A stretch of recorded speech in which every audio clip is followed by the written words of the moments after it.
Hello and welcome to episode 3 of my second series of podcasts, This Too Is Healing.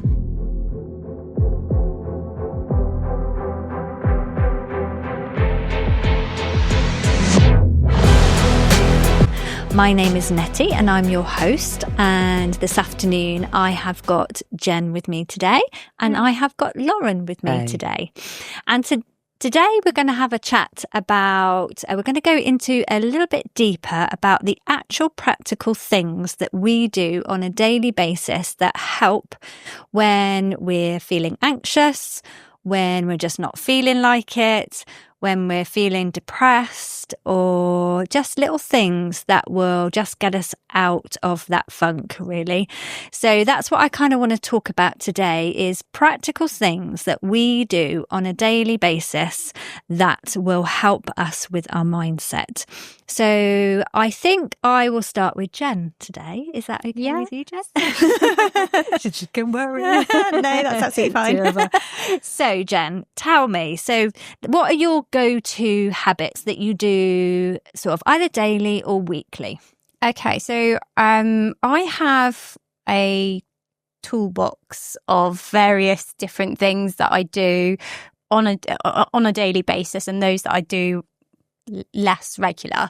I really sort of help with my mental health and wellbeing, and this has come about from my own kind of self-discovery and learning what I like, what works for me, what doesn't. I've tried a lot of different things, and I think it's really important for anyone listening is to realise not all practices and things are going to work for you, and it is individual. So you just need to find something that is suitable for you and something you enjoy. That is the biggest thing. Yes. Find something you enjoy, because there's no point in trying to force yourself to do something because it's going to make you feel good if you don't feel good when you're doing it. Yeah. So that's my biggest thing. So for me, my big thing is yoga. I practice yoga every single day.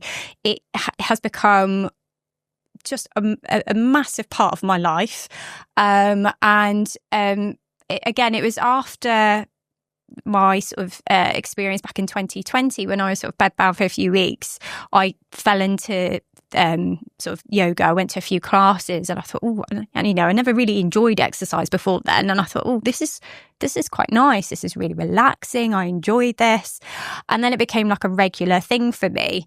And I did do a couple of challenges. I did a 30-day yoga challenge or what have you. And I thought, this is great. It just makes me feel happy and calm and really quietens the noise that goes on inside my head. And it's that mind-body connection. You're working on your breath as you're going through each of these poses and movements and stuff. And I also love to get outside in nature. Nature is my biggest healer. I say it all the time. Like, I grew up on a farm, so I grew up surrounded by nature. I'm very fortunate where I live. I'm right by the coast, and I'm also surrounded by all the fields. So nature has become something I very much I enjoy. And I notice when I'm out about walking or whatever it may be out in nature, again, it's just silencing the chatter that goes on and just being, in awe of what's around me and realising how beautiful the world actually is around me makes me feel a lot better. And I then sort of ended up combining the two a little bit. So I am an early riser. Again, this is not for everybody. But I love to catch as many sunrises as possible. And then I end up combining the two. So yoga and sunrise down on the beach. That is my thing. Yeah. And it is something so magical and so peaceful about watching a sunrise when half the world is probably still asleep. Especially if you're in a place where it's very quiet and there's no one else about. So I've got a beach near mine that's quite hard to access, so there's literally nobody about. And just sitting there with my thoughts and watching Mother Nature do her thing is honestly the best medicine. And I could have had the worst day before, or a bad night's sleep, or I've got lots of negative thinking going, or whatever it may be. The minute I'm down that beach doing my yoga or watching that sunrise, it just just helps me feel grounded again and just kind of recenters me completely. And I feel so much happier and calm and at peace after that. So that's kind of my big sort of things, is being out in nature and doing those. And I mentioned it earlier, is gratitude. So this is something that I only sort of incorporated into my routine, I would say, earlier this year. And I did, through my old company, I actually met a gentleman called Suhail Mirza, who is very much very big on his wellbeing, and he's very well known in the NHS as well. And he talks about taking gratitude, saying thank you for the little things in life as well, because it helps reframe your mindset. There's always something that you can be thankful for or grateful for, always something. And the more that you do it, so the more that you're practicing these gratitudes, the more your mind will look or seek out those positive things, and it does completely reframe your mind completely. And I do it every single day. So I tried writing it down, and I've learned that's not for me, because if I forget my pen or I've left my journal upstairs or what have you, that doesn't work for me. So I actually use the journal app in iPhone. It's like your notes. And I'll write down 3 things or more of what I'm really grateful for. And then when I'm having a really bad day or low moment or whatever, I quite often will go back and read through what I've put for the week or even the last month or whatever. I'll scroll to whichever one. And that alone will help just sort of shift that, actually, no, I have got something to be happy about, or I have got something to feel good about and be grateful for. So that really helps me. And I have 3 sort of books as well. As I said, I do habit stacking. So I do my yoga, and then I'll do my gratitude. I have these 3 books as well, and they are sort of 365-day books, and they basically will have like a positive quote, reminder, a task, whatever it may be, and they're all very different for every single day. And for example, the last one that I had was to go out and pick up litter on your walk, because you'll have that endorphins from when you're doing something good, but also you're making the space nicer, not only for you but for somebody else. So it has little things like that within there, and again, that just really helps me every day. That's kind of what I do. Gosh, well done you. Do you get down the beach every day? Most days, days. If the weather is nice. Yeah. What do you do when it's raining? So if it's raining, I still go out, because I have a dog. So she's my excuse. I have to get out, and actually that's a great way, because you have they force you to get out. Yeah, you have to go out. They need to go out. So come rain or shine, I'm outside anyway. But I enjoy it. In fact, I actually really enjoy walking in the rain anyway. It's actually quite refreshing. Yeah. And watching the waves crashing down on the beach. Yeah, it's beautiful. Lovely. Thank you for that, Jen. I really appreciate that. Okay, Lauren, same question for you. Is there anything you do daily or weekly that works for you? Yes. So, I mean, I'm with you on definitely being outside in nature, and walking I find incredibly just soothing and relaxing. And I don't know, there's something, I think we're very lucky as well, because like you, I live by the sea, so I can walk down from my house to the beach in about 15 minutes. But yeah, there's nothing better for getting a shift in perspective, that the whole world isn't revolving around you, which is sometimes how it feels when you're having a rough time, isn't it? Yeah. It can be really all encompassing. And so going down to the beach, watching the sunrise or the sunset, I've got a little tattoo on my arm of the sunrise over the sea. For me, it'd be getting in the water and having a swim, not in the depths of winter, but for probably 6 or 7 months of the year, that I find that really amazing for my well-being as well, getting in the sea and just being in the expanse of it all, remembering how small I am in relation to everything. Does that to you, doesn't it? It really does, because it's so vast, and it just, as well as just being amazing, kind of being in the cold water and all of the endorphins that come from that.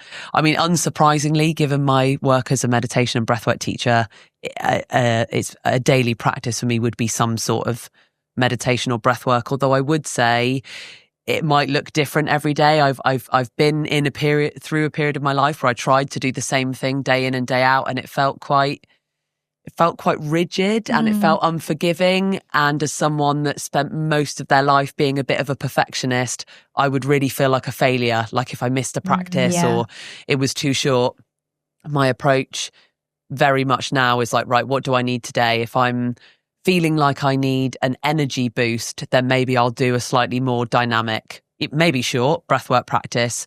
If I'm feeling like, oh, I've had a really terrible night's sleep because my lovely little boy was awake for half of the night, then I'm going to lean on something like a yoga nidra meditation, for example, which is like a deep it's also called non-sleep, deep rest. And I'll do that instead of kind of having a nap. And I could talk about yoga nidra for ages. It's just, I've not heard of that before. I've not heard of that. So explain to people that haven't heard of it. Yeah, okay. If you haven't heard of yoga nidra, so it roughly translates as yogic sleep or yogic sleep with awareness. So the idea is not to fall asleep, but it's kind of a systematic meditation that you do lying down, and usually you want to be cozy. I'll often do it like in my bed, eye pillow on, with some headphones in to kind of block out any other noise, and it just systematically takes you into a really deep state of rest. It's very soothing for the nervous system, deeply relaxing for the physical body. I'll often feel almost like my body is just so weighted down onto the bed, and you're taken into almost a liminal state between sleep and wakefulness. So there's the complete absence of thought, and it's heavenly. And is that guided or? Always guided, That's guided. So, and the lovely thing about yoga nidra, which is very different than other meditation, is you're supposed to not try. You're like, you just listen and you let yourself go. There's no effort. There's no resetting your awareness back to the present moment. You listen and actually you allow yourself to drift, and that's what you're supposed to do. And where can people find that? Where do you listen? I listen to an amazing lady called Ali Boothroyd, which they're free on YouTube. She's a Canadian. She's a real world leader in yoga nidra. But I also have a couple of them available on my website. I think it's about finding a teacher and a voice that you like, and it is about the voice, isn't it? A lot of the time, but it's a really amazing practice. So if I'm feeling tired, I would 100% know. Actually, what I'm not going to do is just try and exert myself more. I'm going to try and recoup back some rest by doing something like a yoga nidra, and then maybe less frequently, but maybe fortnightly or monthly for the last few years. I practice conscious connected breathwork, which is something that I also teach. It's be a longer practice. It's a much more, I would say, kind of powerful and dynamic type of breathwork where we're deepening and actually speeding up the rate of breathing. It's quite a kind of a rhythmic breath set to music, which I love. And it's really putting the body in a state where it can express suppressed emotion, but also, personal insights can come forth in that state. And again, you can almost find yourself in a sometimes kind of like a trippy or dreamlike state where, again, you'll have sometimes this real absence of thought, and it's really a really fascinating practice, which I love. I love doing and love teaching. I've done a lot of healing myself through conscious connected breathwork. That's really interesting. And I've not heard of that again either before I sort of met you and spoke to you. That's something that I hadn't heard of either before. So it's nice learning new ways, even though they're kind of all the same ways, but they're just different ways of doing things, which I think is good, because the more things that we can put across to people, like you say, putting the tools in the toolbox, and then how am I feeling today, or this will work for me today. Because what I've noticed, and like you both have broached on, that some days you can do something and then other days you can't. You haven't got that energy, or what so let me chat about a few things that I do, because I'm going to approach it from a different angle, and in the fact that So I kind of want to help people also, because I see people that are maybe don't even go out of the house, or are disabled, or don't live in a beautiful place like we live. We're very fortunate. We live in a place that has the countryside. We've got the seaside. We've got the moors. We've got everything here in this part of the country. But somebody listening to this today might not have any of that around them, might not have any greenery, might not physically be able to get out of their house, and for whatever reason. And so I kind of want to zone right in and try and help people. How are they going to change how they feel? Because at the end of the day, it's about how we feel, isn't it? All of these things that we're doing to make us to help our brains and to help us, give us energy, to help us feel better is because we want to feel better, is because we want to feel joy, is we want to feel happy. You know, we've come into these bodies, into this being, you know, as babies, they feel joy, they feel happiness. They don't really care about what is going on around them. You know, their thought patterns are being shaped by us adults that are around them. So our natural state is joy. Our natural level is happiness and joy. And it's somewhere along the pathway, along our journey, we get into these patterns of thinking, and these thought patterns. And then that changes into a feeling within our body. And that's what makes us feel rotten and depressed and anxious and worried about everything, overthinking. You broached on perfectionism as well. You know, that perfectionism has been a big thing for me throughout, just trying to get everything right, but obviously I'm never going to achieve that. But it's that wanting to do it right all the time, the anxiety, you know, and then the thoughts that happen around that. So I think so stripping it right back, for me, it's joy and happiness, and because we want to get back to that baseline of feeling happy. So if someone said to me, how do I feel better, Nettie? How do I feel happy? You know, because I never feel happy. How do I do that? And I like your gratitude. The gratitude thing is really, I feel, is very important, even though there are still those times where you feel like you literally cannot find anything to be grateful for. And, you know, you're laid in your bed and you're kind of thinking, you know, they tell me to be grateful, but I can't think of anything. And then you start going, your brain starts going around and around of all the things that you're not grateful for. And then again, noticing, changing your thought patterns.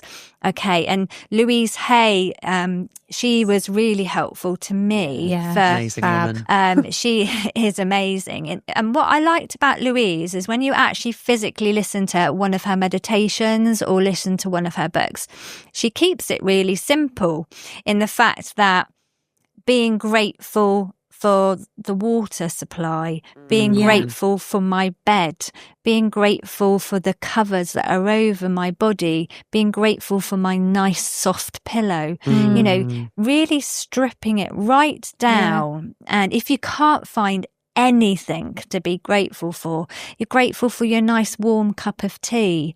You're grateful that you've got a flushing toilet, you know, because we're very lucky and we kind of take for granted, don't we, this part of the world that we live, that we've got electricity, we've got flowing water, we've got nice, warm, comfortable houses, and we've got everything at our fingertips, really. But if you strip it right down to the necessities of life as such, we've got, I'm grateful for the flowing water. I'm grateful that I can pop to the shops when I feel like it. I'm grateful for my phone. I'm grateful that I have got connection to the rest of the world through technology. I know technology it does make me smile sometimes, of course, because it's bearing in mind I'm a person that's only really been on social media for the sort of since I would say September last year, because I sort of shied away social media a lot because I thought it was the devil. You can't get on Facebook, and especially in the job that I'm in as well, I kind of shy. And then before this, I was a teacher, and I kind of felt it was difficult to be on social media because of the jobs that I've done. But actually, the social media, and if you treat it well and you can, you don't end up doom scrolling, which is quite easy to do.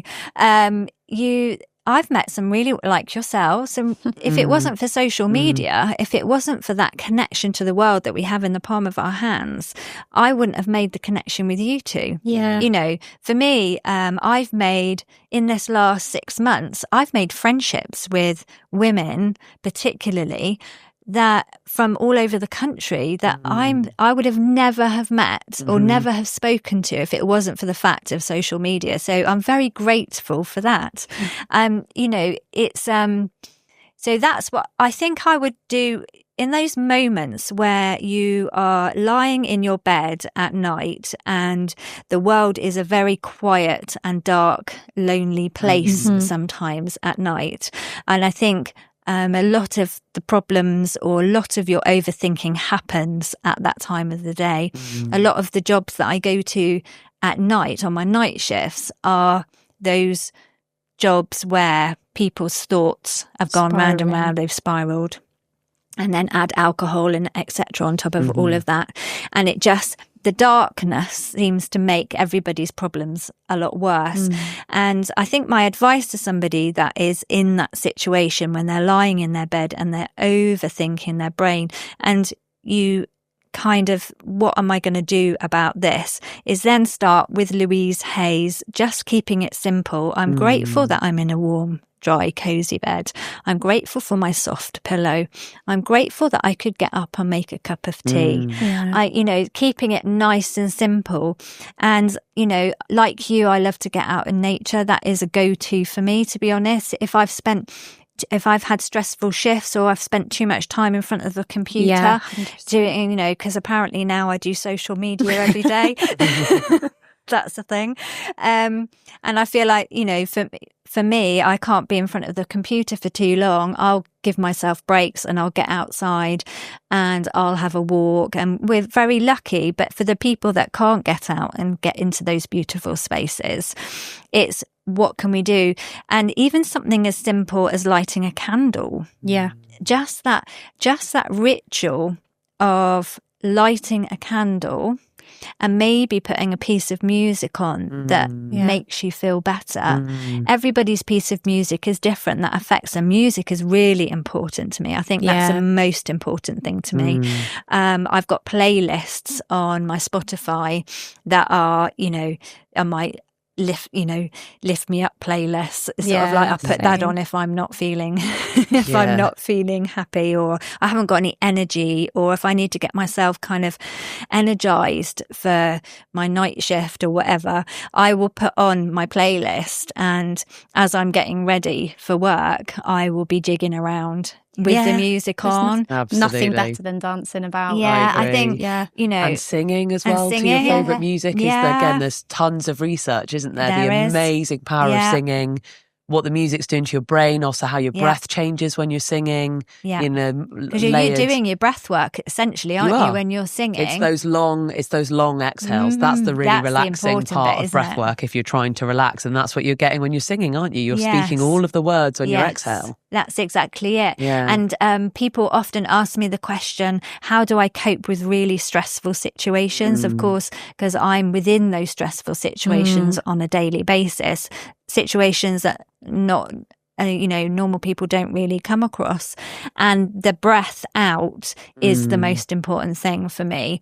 When I walk into a stressful situation, or I know that I'm going to have to step up and do something really tricky, it's that kind of take a breath in, but a slow breath out. For me, really centers me and grounds me. And I'll do that in the ambulance on the way to a job if I feel that, okay, this is going to be tricky. This is going to be difficult. Yeah, you're readying yourself, aren't you? I am preparing yourself. settling my body into, okay, this is going to be stressful, but I'm just going to take slow breaths out to settle me and ground me to whatever is going to be coming in front of me. And so, everybody has it. Your breath is with you all of the time. It's free. Yeah. You know, you don't need to go to a class to do it. No. And it can take a second or 5 seconds, can't it? Exactly. To make a tiny subtle shift. Yeah. And going back to that person that's in bed, lying in bed, and I just kind of really want to help people that feel that they're on their own in bed. Again, back to your breathing, I kind of take a big deep breath in, but a really slow breath out. And I do that a few times, and that settles the nervous system down. Absolutely. It connects the heart and brain together, doesn't it? Mm-hmm. You probably know a lot more about it than I do. We'll go into that into the next episode. Yeah. We'll go into that a bit more deeply. But it's settling that whole nervous system down, and your breath is where it starts. The breath is definitely where it starts, because when somebody is anxious, we're in that fight and flight mode. Your heart is beating really fast, your breathing is slow and rapid, and it really slows the system down with the breath. So for me, my sort of things that I do when I'm in a state where, because I kind of get overtired with my job, I kind of get to the point where it's almost like a hyper state where I'm so tired because I haven't had sleep maybe for well over 24 hours. And but I almost get in a hyper state, and I've got to bring my body down and ground myself again to enable me to go to sleep. A lot of people that do shift work suffer with that sleeping, particularly sleeping in the day, or their sleeping patterns are like this all the time. 1 minute they're sleeping at night, next minute they're sleeping in the day. A lot of people suffer with that. And honestly, yoga nidra would be a really wonderful thing to try. And for anyone really listening that feels that's a challenge that they suffer with, and so many people have challenges with sleep. They do. I'd really recommend trying yoga nidra. Until I did this job, I didn't realise how many people don't actually sleep. You'll be surprised going around at night how many people are awake through the night. Sleep is so important as well. There's a book that I've read, and it's about the impact that light can have on your body and your sleep. It's called Chasing the Sun. It's a fantastic book. And he explores all around the world and all these different things. But there was a huge chunk of it, which was where they were looking at shift workers and how by them changing their hours and the work that they're doing and being under bright lights all the time and things like that had such a massive effect, not only on their sleeping patterns, but also their mental health and their well-being. And then compare it to the workers who were doing normal 9-to-5 jobs, or who were working out in the fields, not in front of a computer, and all of these different kinds of things. They had a much more positive and happier sort of state of mind, because they were sleeping better, and to do with the lights and things like that as well. It's really interesting. Well, that's interesting, because to do with lights, when I'm day sleeping, I've got a 3D blackout eye mask, which is revolutionary for my sleeping, because of course it tells my body, it fools it thinking it's nighttime. Without that eye mask, I can't sleep. Earplugs, eye mask is the way forward for anybody that does shift work.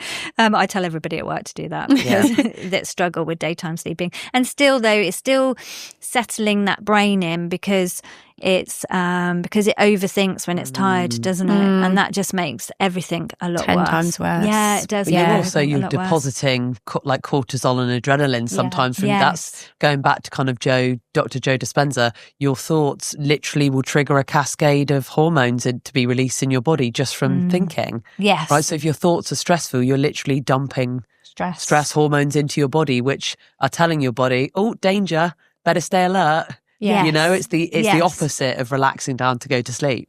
So there's a real physical thing there as well. Yeah, totally. Wow, that was really interesting. Thank you, both of you. And thank you for all your tips and advice. I hope that the listeners will find that really helpful and interesting. Pleasure. So thank you very much. Thank you so much.